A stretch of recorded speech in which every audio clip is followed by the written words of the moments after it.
વિદ્યાર્થી મિત્રો, આપણે ફ્લુઇડ લેક્ચર 1માં ફ્લુઇડ સ્ટેટિક માટે દબાણ ભણ્યા હતા. લેક્ચર 2 અને 3માં આર્કિમિડીઝનો નિયમ અને એના એક દાખલાઓ જોયા હતા. અને લેક્ચર 4માં આપણે પાસ્કલનો નિયમ તથા પ્રવેગિત તરલમાં દબાણમાં થતો ફેરફાર જોયો હતો. આજે આપણે પાસ્કલનો નિયમ અને પ્રવેગિત તરલમાં દબાણમાં થતા ફેરફાર આધારિત એક્ઝામ્પલ જોઈએ. ક્વેશ્ચન નંબર 1, આકૃતિમાં દર્શાવ્યા પ્રમાણે પાણીની ઊંચાઈ જણાવો. અહીં આકૃતિમાં જે બ્લેક છે તે મર્ક્યુરી છે અને આપણે જાણીએ છીએ કે મર્ક્યુરીની ઘનતા કેટલી હોય? 13.6 ગ્રામ પર સેન્ટીમીટર ક્યુબ. હવે અહીંયા h હાઇટ સુધી આપણે ધારો કે પ્રવાહી ભર્યું, તો આ પાણી જ્યારે ઉમેરવામાં આવે છે ત્યારે મર્ક્યુરીના લેવલમાં ફેરફાર જોવા મળે છે. હવે આ h હાઇટ કેટલી હશે કે જેથી આ મર્ક્યુરી 2 સેન્ટીમીટર જેટલું મૂળ લેવલથી ઉપર છે? તો આમાં આપણે આ બે બિંદુએ પાસ્કલનો નિયમ લાગુ પાડીએ, કારણ કે એક જ તરલમાં સમાન ઊંચાઈ આવેલા બિંદુએ દબાણ કેવું હોવું જોઈએ? સમાન. તો આ બે બિંદુ આપણે ધ્યાનમાં લઈ લઈએ, બિંદુ 1 અને બિંદુ 2. આ બંને બિંદુએ આપણે દબાણ P1 અને P2 સરખાવી દઈએ એટલે આપણને આન્સર મળી જશે. તો જોઈએ, P1 is equal to P2. P1 શું લખી શકાય? તો કે મર્ક્યુરીની ટ્યુબ ખુલ્લી હોવાથી atmospheric pressure plus rho water into G into H. અને P2 તો કે atmospheric pressure plus rho mercury into G into 2 centimetre. હવે P એટમોસ્ફેરિક તો કેન્સલ થશે. જો આપણે CGS-માં વોટરની ઘનતા લખીએ તો એ 1 આવશે. G એમનેમ રહેવા દઈએ into H is equal to rho mercury 13.6 into G into 2 centimetre. તો જો G કેન્સલ થશે તો H ઇઝ ઇક્વલ ટુ શું આવશે? 2 ઇન્ટુ 13.6 સેન્ટીમીટર એટલે કે 7.2 સેન્ટીમીટર. તો આ ક્વેશ્ચનમાં આપણને પાણીની હાઇટ પૂછી. તો પાણીની હાઇટ કેટલી છે? 27.2 સેન્ટીમીટર. એટલે આપણે એમ પણ કહી શકીએ કે 1 સેન્ટીમીટર મર્ક્યુરીની હાઇટ વડે જે દબાણ ઉત્પન્ન થતું હશે ને એ 13.6 સેન્ટીમીટર વોટર વડે ઉત્પન્ન થતા દબાણ બરાબર હોય. આથી 2 સેન્ટીમીટરના મર્ક્યુરી વડે જે દબાણ ઉત્પન્ન થાય છે તે 27.2 સેન્ટીમીટરના પાણી વડે દબાણ ઉત્પન્ન થાય તે બંને સમાન હશે. ઓકે, ચલો નેક્સ્ટ ક્વેશ્ચન જોઈએ. આકૃતિમાં તંત્ર સંતુલનમાં રહે તે માટે બી તકતી પર કેટલું બળ લગાડવું જોઈએ? જો આ બે આકૃતિમાં બે તકતીઓ આપી છે, તકતી એ અને તકતી બી. આ તકતી એનો એરિયા છે ને આપણને આપ્યો છે 1 સેન્ટીમીટર સ્ક્વેર અને આ બીનો એરિયા આપ્યો છે ને એ આપ્યો છે 10 સેન્ટીમીટર સ્ક્વેર. હવે અહીંયા આપણને ખ્યાલ છે કે અહીંયા 5 ન્યૂટન લગાવે છે. જો આને સંતુલનમાં રાખવું હોય તો અહીંયા આપણે એવું બળ F આપવું જોઈએ જેથી પાસ્કલના નિયમનું પાલન થાય. પાસ્કલનો નિયમ શું કહે છે કે તરલમાં દબાણ એક સમાન રીતે વિતરિત થાય. અહીંયા હું એક્સ્ટ્રા દબાણ કેટલું આપું છું? તો કે 5/1. તો એ જ દબાણ અહીંયા આવવું જોઈએ. તો F/10. તો F ઇઝ ઇક્વલ ટુ કેટલું હોવું જોઈએ? 50 ન્યૂટન. તો એકદમ સિમ્પલ ક્વેશ્ચન છે, પાસ્કલના નિયમ આધારિત, જે આપણે થિયરીમાં ભણ્યા હતા. ઓકે, તો આ બંને બિંદુએ A અને B બે બિંદુએ દબાણ સરખાવી દઈએ. PA is equal two PB. PA એટલે આપણે શું લખી શકીએ? 5/1 centimetre square. PB F/10 centimetre square. તો F ઇઝ ઇક્વલ ટુ શું આવશે? 50 ન્યૂટન. નેક્સ્ટ ક્વેશ્ચન જોઈએ, ક્વેશ્ચન નંબર 3. યુટ્યુબમાં મર્ક્યુરી ભરેલ છે અને તેની એક ભુજામાં 27.2 સેન્ટીમીટર સુધી પાણી રેડવામાં આવે તો મર્ક્યુરીના લેવલમાં શું ફેરફાર થશે? એટલે કે મર્ક્યુરીના લેવલમાં કેટલો વધારો થાય તથા બંને ભુજાના લેવલનો તફાવત જણાવો. જો આકૃતિ એમાં આપણે અમુક લેવલ સુધી મર્ક્યુરી ભરી દીધું છે. હવે જ્યારે આપણે અહીંયા પાણી રેડીએ ત્યારે 27.2 સેન્ટીમીટર સુધી આપણે પાણી રેડીએ ને એટલે અહીંયા દબાણમાં વધારો થાય. આ દબાણમાં વધારો થાય ને એટલે મર્ક્યુરી એટલામાંથી ડાઉન જશે. ધારો કે આપણે એવું કહી દઈએ કે એક્સ જેટલું મર્ક્યુરી લેવલ ડાઉન જાય છે, તો અહીંયા મર્ક્યુરી એક્સ જેટલું ડાઉન જાય તો આ બાજુ એક્સ જેટલું મર્ક્યુરી ઉપર જશે. ઓકે, તો આપણે નવી આકૃતિ અહીંયા દર્શાવી દઈએ. જો મર્ક્યુરી એક્સ જેટલું ડાઉન ગયું, આ ઇનિશિયલ લેવલ હતું, તો અહીંયા મર્ક્યુરી એક્સ જેટલું ઉપર જશે અને અહીંયા વોટર છે જેની હાઈટ આપણને ખ્યાલ છે કેટલી છે 27.2 સેન્ટીમીટર, અને આ લેવલ આપણને ખ્યાલ છે આ એક્સ અને આ પણ એક્સ. ઓકે, હવે એક જ તરલમાં યાદ રાખજો સમાન લેવલના બિંદુઓ પર દબાણ સમાન હોય, પાસ્કલનો નિયમ છે, પરંતુ તરલ સમાન હોવું જોઈએ. તો અહીંયા ને અહીંયા એવા બિંદુઓ આપણે સિલેક્ટ ન કરી શકીએ કારણ કે અહીંયા પાણી છે ને અહીંયા મર્ક્યુરી છે. તો જુઓ આ બે બિંદુ આપણે ધ્યાનમાં લઈ લઈએ. આ બંને બિંદુએ દબાણ કેવું હોવું જોઈએ? સમાન. તો આપણે આઈડિયા આવી જાય કે બિંદુ નંબર 1ની જો હું વાત કરું તો ત્યાં દબાણ શું આવે છે? P atmospheric plus rho water into 27.2 centimetre into G. અને અહીંયા જો આપણે દબાણની વાત કરીએ તો આપણે શું લખી શકીએ? P atmospheric plus rho mercury into G into 2x. તો પાસ્કલના નિયમ પ્રમાણે P1 is equal to P2 થવું જોઈએ. P1 એટલે P atmospheric rho water into 27.2 centimetre into G is equal to P2 એટલે P atmospheric plus rho mercury into 2x into G.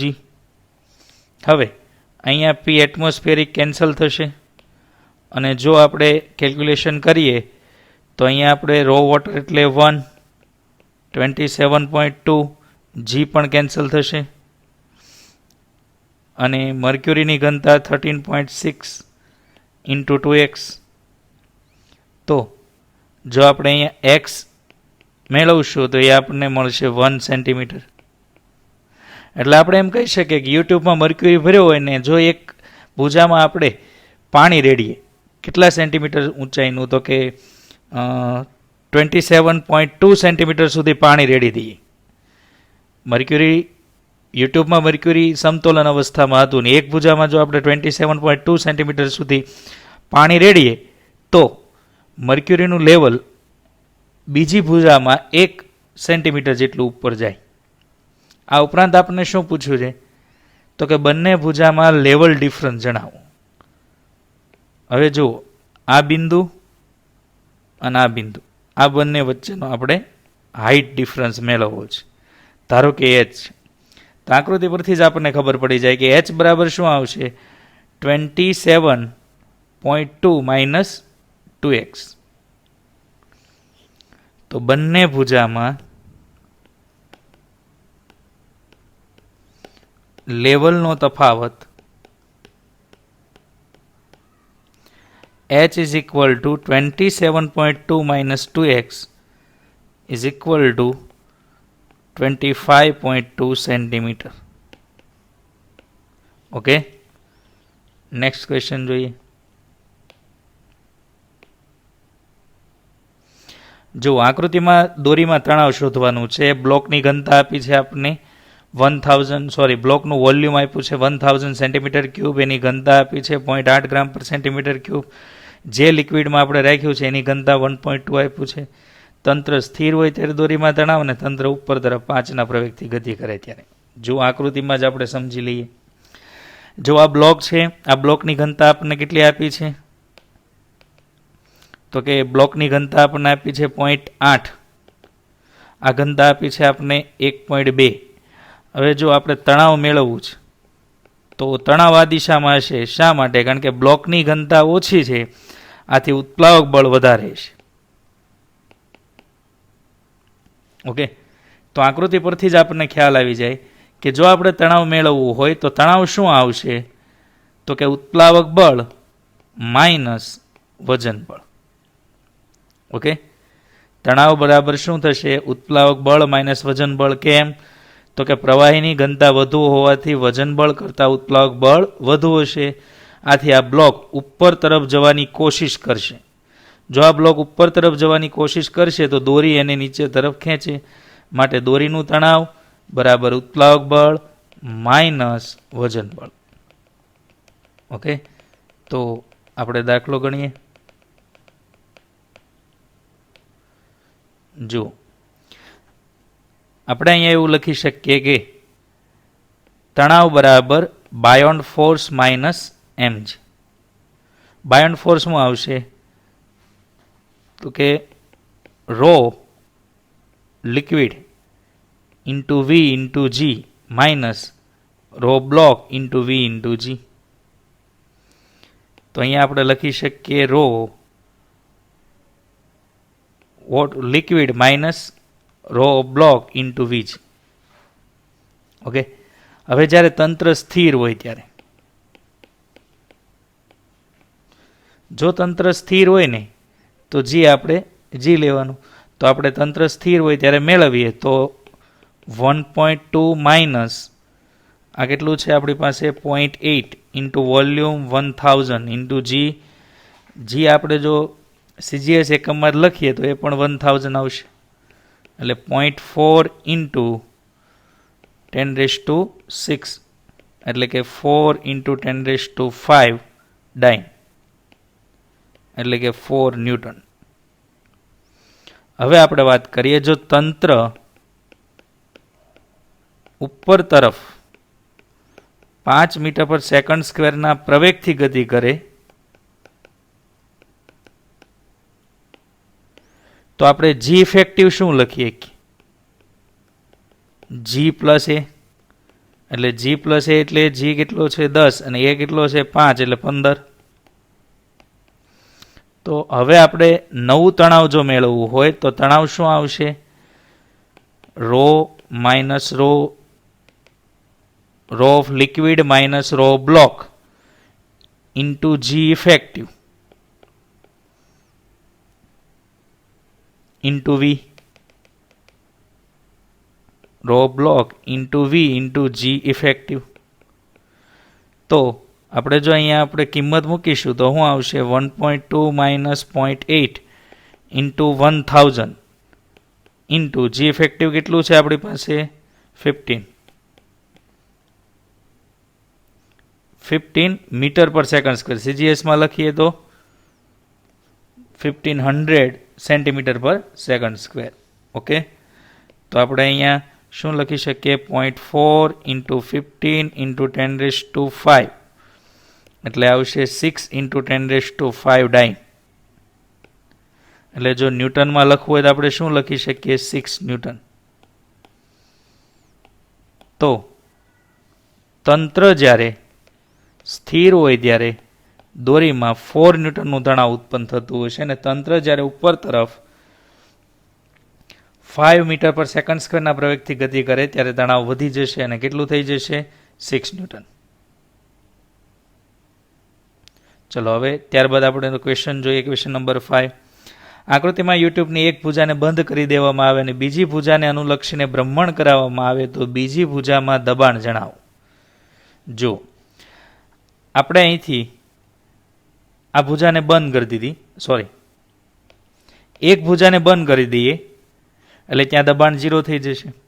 અને બીજી ભુજાને અનુલક્ષીને, એટલે આ ભુજા ખુલ્લી છે અને આપણે જો અનુલક્ષીને રોટેટ કરાવીએ તો અહીંયા L લંબાઈનું લિક્વિડ ભર્યું છે, એની ઘનતા આપણે રો લઈ લઈએ.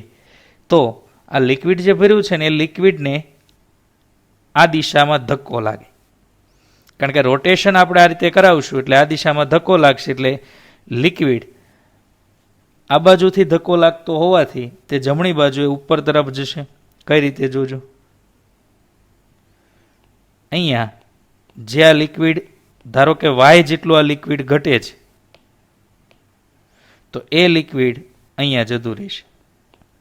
સમજો અહીંથી લિક્વિડ એટલું ખાલી થયું એ લિક્વિડ ક્યાં જતું રહે છે? અહીંયા. ઓકે, આપણે એવું માની લઈએ કે આ છે અંતર વાય, તો અહીંયા પણ હાઈટ કેટલી પ્રાપ્ત થશે? વાય. ઓકે, હવે આ પાત્ર ખુલ્લું છે ને એટલે અહીંયા દબાણ આપણને ખબર છે કેટલું હશે? પી નોટ.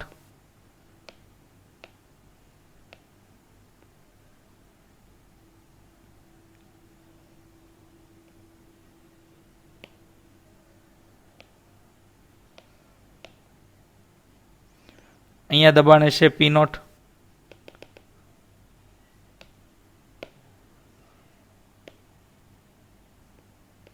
અહીંયા દબાણ પી નોટ હશે.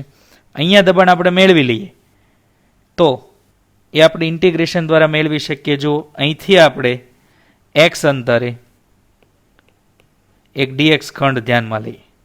આ ડીએક્સ ખંડનું દળ ધારો કે આપણે ડીએમ લઈ લઈએ, તો આ ડીએક્સ ખંડને જે ધક્કો લાગે છે એ સૂક્ષ્મ દબાણનો ફેરફાર ઉત્પન્ન કરશે. એ દબાણના ફેરફારનો આપણે ઇન્ટિગ્રેશન કરીએ ક્યાંથી ક્યાં સુધી? વાયથી એલ સુધી. એટલે આપણે દબાણ પી નોટથી અહીંયા દબાણ મળી જશે. અને ત્યાંથી આપણે વાય ઊંચાઈએ જઈએ તો દબાણમાં કેટલો ઘટાડો થાય? રોજી વાય જેટલો. એટલે અંતે આપણે આ પોઈન્ટનું દબાણ મેળવી શકીએ. એટલે અત્યારે આપણે આ બિંદુ 1 કહી દઈએ અને આ બિંદુ 2 કહી દઈએ. ચલો હવે આકૃતિના આધારે પહેલાં તો આપણે સૂક્ષ્મ ખંડ પર લાગતું દબાણ ડીપી મેળવીએ.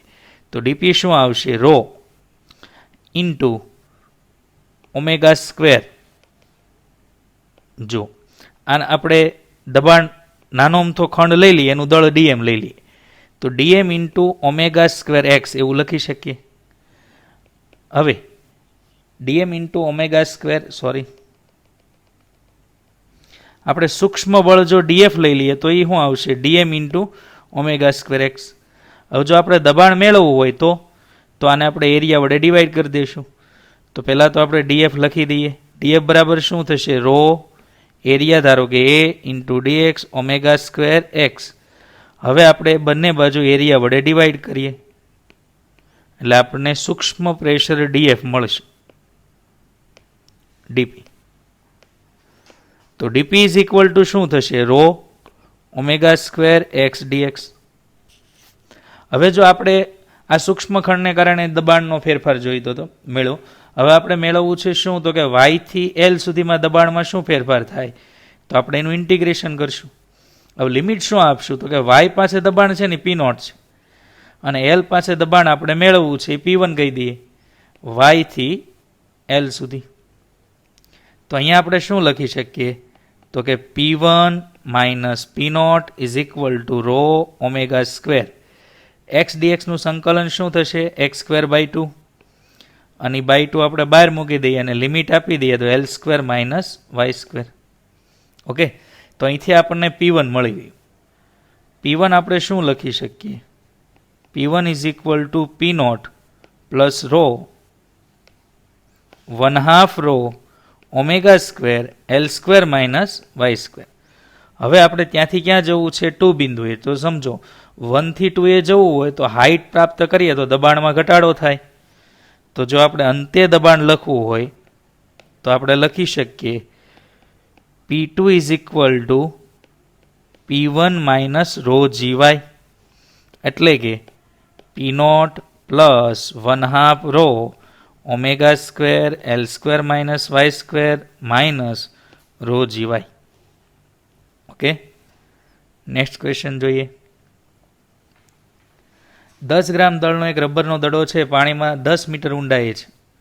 તેને મુક્ત કરતાં તે કેટલા પ્રવેગથી ઉપર આવે તથા એને ઉપર આવવા માટે કેટલો સમય લાગે? જો આપણે એમ સમજી લઈએ કે આ પ્રવાહી છે અને તેમાં એક 10 ગ્રામ દળનો દડો છે, એ 10 મીટર ઊંડાઈએ છે. એનું વોલ્યુમ આપ્યું છે 15 સેન્ટીમીટર ક્યુબ, અને જે આ દડો છે એનું દળ આપ્યું છે આપણને 10 ગ્રામ. તો જો આપણે એનું ફ્રી બોડી ડાયાગ્રામ દોરીએ તો અહીંયા આવશે mg, અહીંયા આવશે બાયોન ફોર્સ, અને આપણને ખ્યાલ આવે છે કે ભાઈ 10 ગ્રામ કરતાં એનું વોલ્યુમ વધુ છે એટલે ઉત્પ્લાવક બળ વધારે છે. આથી પરિણામી બળ ઉધ્વ દિશામાં હશે, એટલે પરિણામી પ્રવેગે ઉધ્વ દિશામાં મળે. તો જો મારે લખવું હોય તો હું એવું લખી શકું, m a is equal to F buoyant minus mg. F buoyant હું લખી શકું તો કે rho F buoyant is equal to, આપણે અહીંયા પ્રવાહીનું કોઈ પાણીની વાત કરી છે એટલે કોઈ પ્રશ્ન જ નથી, રો વોટર ઇન્ટુ વી ઇન્ટુ જી માઇનસ એમજી. હવે m a is equal to આપણે શું લખીએ કે રો વોટર એટલે 1, વી એટલે 15 ઇન્ટુ જી માઇનસ સીજીએસમાં છે એટલે આપણે આ 10 ગ્રામને એમનેમ લખી દઈએ. ઓકે, તો આપણે અહીંયા શું લખી શકશું તો કે આ બાદબાકી કરીએ એટલે 5g ઇઝ ઇક્વલ ટુ એમ કેટલું છે 10, તો આપણે એ શું મળશે g/2 એટલે કે 5 મીટર.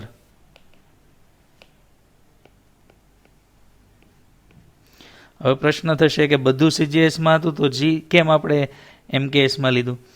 સમજો, અહીંયા આપણે જે સાદુરૂપ આપ્યું ને, અહીંયા આ 15 છે ને એ સેન્ટીમીટર ક્યુબમાં છે, આ ઘનતા છે ગ્રામ પર સેન્ટીમીટર ક્યુબમાં, એટલે અહીંયા ગ્રામ આવી જશે. 1 × 15 એટલે ત્યાં શું આવશે 15 ગ્રામ, અહીંયા 10 ગ્રામ અને એમ પણ 10 ગ્રામ છે, એટલે આ 3 એ 3 સમજો, આ અને આ 3 એ 3 ગ્રામમાં હોવાથી ગ્રામ કેન્સલ થઈ જશે, એટલા માટે આપણે જી છે એ કેમાં લેવો પડે છે એમકેએસમાં. ઓકે, ચલો હવે આપણે એમ કીધું છે કે 10 મીટર ઊંડાઈએ છે તો ઉપર આવવા કેટલો સમય લાગે? તો જો એકદમ સિમ્પલ કે અંતર કાપવું હોય તો 1/2 AT² પ્રવેગ એને કોન્સ્ટન્ટ મળે છે. એમાં ડી આપણી પાસે કેટલું છે 10, 1/2 એ આપણી પાસે કેટલું છે 5 ઇન્ટુ t², તો t² ઇઝ ઇક્વલ ટુ કેટલા થશે 20/5, એટલે t ઇઝ ઇક્વલ ટુ શું મળશે આપણને 2 સેકન્ડ. એટલે કે આ રબરનો જે દડો છે ઉપર તરફ કેટલા પ્રવેગથી ગતિ કરશે તો કે ઉપર તરફ એનો પ્રવેગ હશે 5 મીટર પર સેકન્ડ સ્ક્વેર, અને કેટલા સમયમાં તે ઉપર આવશે તો એ 2 સેકન્ડમાં ઉપર આવશે. હવે આપણે જોઈએ ક્વેશ્ચન નંબર 7.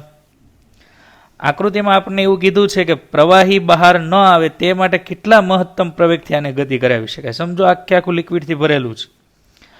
હવે જો આમાંથી પ્રવાહી બહાર આવશે, પ્રવેગ તમે એને આમ આપો છો તો પ્રવાહી બહાર આવે તો ઓબ્વિયસ છે કંઈથી જ આવે.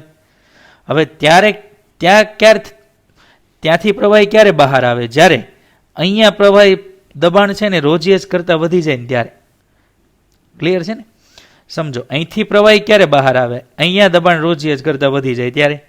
હવે સમજો, અહીંયા જે દબાણ છે એની સાપેક્ષે અહીંયા દબાણ જે છે એ કેટલું હોય? ρLA જેટલું હોય કે નહીં?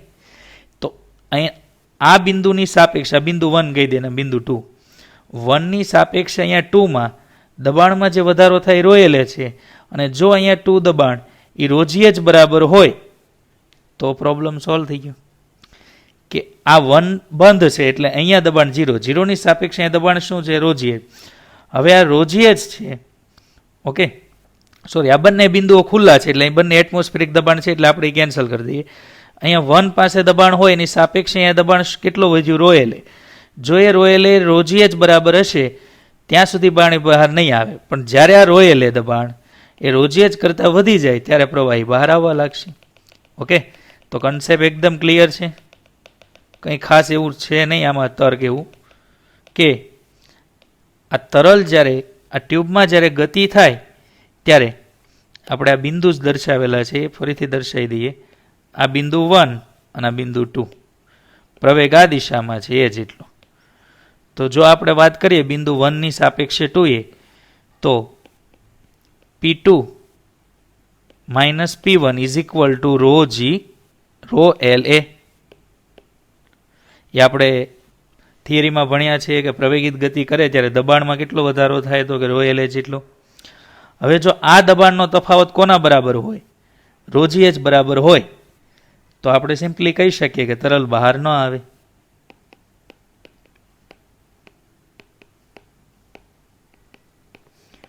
તે માટે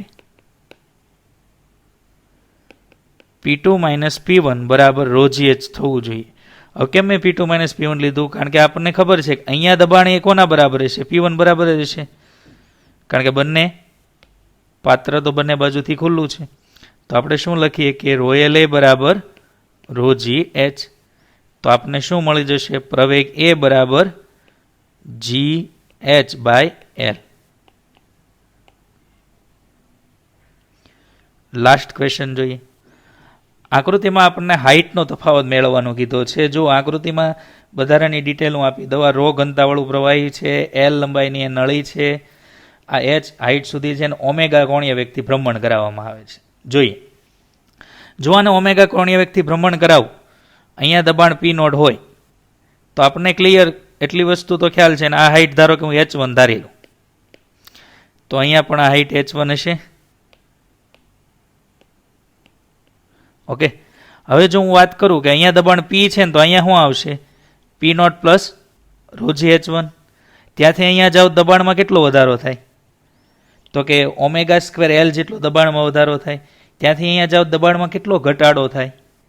તો કે દબાણમાં ઘટાડો કેટલો થશે? રોજી H1. એટલે આ H1 આપણે કેન્સલ કરી દઈએ ને તોય ચાલે. કેમ? આ 1 થી આપણે ક્યાં જઈએ છીએ? 2 પર. 2 થી 3, 3 થી 4. એટલે 1 થી 2 એ જઈએ ત્યારે દબાણમાં વધારો થાય રોજી H1. પછી 2 થી 3 એ જાઓ ત્યારે દબાણમાં વધારો થાય 1/2 rho omega square L. 1/2 rho omega square L. પછી 3 થી 4 એ જાઓ ત્યારે રોજી H1 જેટલો ઘટાડો થાય, એટલે આપણે ન લખીએ તો ચાલે. અને પછી અહીંયા જઈએ ત્યારે દબાણમાં કેટલો ઘટાડો થાય? તો કે રોજી એચ જેટલો.